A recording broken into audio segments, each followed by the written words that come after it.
नमस्कार दोस्तों, बहुत ही बवाल और ब्लास्ट गाना आ रहा है जो कि रितेश पांडे जी का होने वाला है। बवाल धमाल मचा के रख देने वाला गाना जो कि नाम है राजा छोड़ द। जी हाँ मेरे दोस्तों, राजा छोड़ द यानी समझ ही सकते हो इसका मतलब क्या है।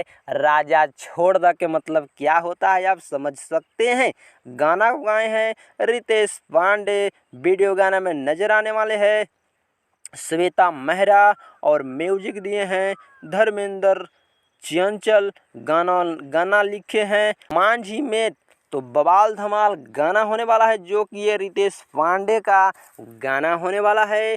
देख सकते हो पोस्टर कितना लोक झोंक वाला है। तो गाना भैया एकदम ब्लास्ट ही होने वाला है, तो ये गाना को देखना ना भूलिएगा। मीडिया रिपोर्ट के मुताबिक बताया जा रहा है कि ये गाना बवाल और धमाल मचाने वाला है जो कि ये HD क्वालिटी में रिलीज होने वाला है। तो ये गाना 1 से 2 दिन के अंदर ये आ रहा है, थोड़ा सा वेट कीजिए। कल है या परसों ये गाना आ सकता है। अभी टीजर आया है, जाकर के देखिए सारेगामा हम भोजपुरी के यूट्यूब चैनल से। तो टीजर देख लीजिए अभी, और गाना 1 से 2 दिन के अंदर आ रहा है। तो देखिएगा बवाल धमाल गाना होने वाला है।